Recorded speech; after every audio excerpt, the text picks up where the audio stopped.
नमस्कार दोस्तों, कैसे हैं आप सब लोग। ध्यान meditation and tarot card reader में आप सभी का स्वागत है। कैसी हैं मेरी सभी beautiful, caring, loving, pure souls.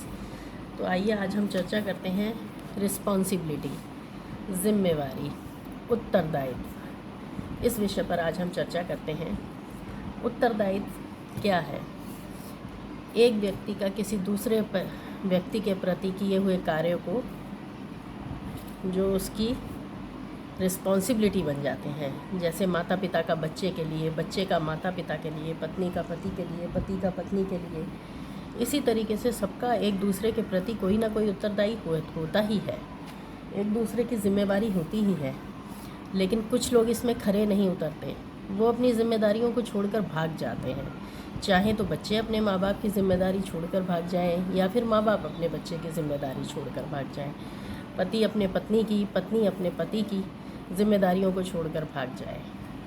लेकिन इसका मतलब ये नहीं है कि अगर आपने अपनी जिम्मेदारी आज यहाँ इस जन्म में छोड़ दी तो आपको वो फिर कभी नहीं उठानी पड़ेगी। नहीं, आपको हो सकता है उस जिम्मेदारी का 10 गुना ज़्यादा जिम्मेदारी उठानी पड़ जाए, जो आपकी हो भी ना, किसी और की जिम्मेदारी भी आपके ऊपर आ जाए।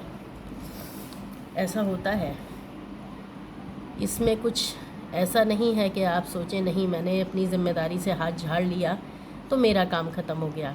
नहीं, वो ज़िम्मेदारी आपके पास लौट कर आएगी किसी न किसी रूप में, और उतनी नहीं आएगी, 10 गुना बढ़कर आएगी। जब 10 गुना बढ़कर आएगी तो सोचिए, कहाँ आप एक ज़िम्मेदारी नहीं उठा पा रहे थे, कहाँ अब आपको 10 गुना ज़्यादा उठानी है।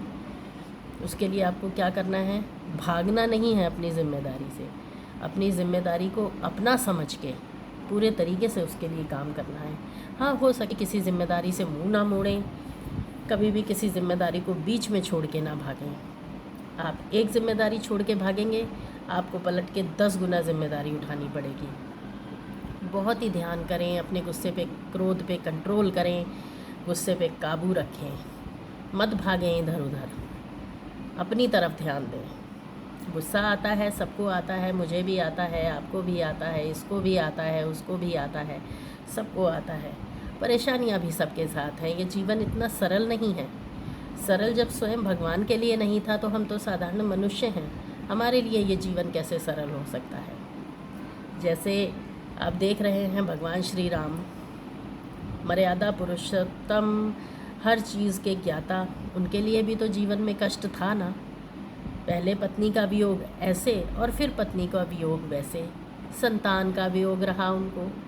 तो जब ईश्वर के जीवन में कष्ट हैं तो हम तो साधारण मनुष्य हैं। पर भागना नहीं चाहिए, अपनी जिम्मेदारियों को डट के रखना चाहिए। अपनी जिम्मेदारियों को पूरा उठाइए, मजबूती के साथ उठाइए। परेशान होते हैं, दुख आता है, तकलीफ़ भी होती है जिम्मेदारियां उठाते हुए, कभी कभी मन नहीं भी करता है। कोई बात नहीं, थोड़ी देर शांत हो जाइए, ध्यान कीजिए, उसके बाद फिर से अपनी दिनचर्या पे लग जाइए, अपने जीवन के कामों पे लग जाइए और अपनी जिम्मेदारियों को हंसी खुशी उठाइए। ईश्वर आप सभी का भला करेंगे। तो आज की चर्चा को यहीं समाप्त करते हैं। आप सभी का बहुत बहुत धन्यवाद है। Thank you so much. भगवान आप सभी को खुश रखे, स्वस्थ रखे और समृद्धि दे। जो जो आप लोग अपने जीवन में चाहते हैं वो सब आपको मिले। Thank you so much.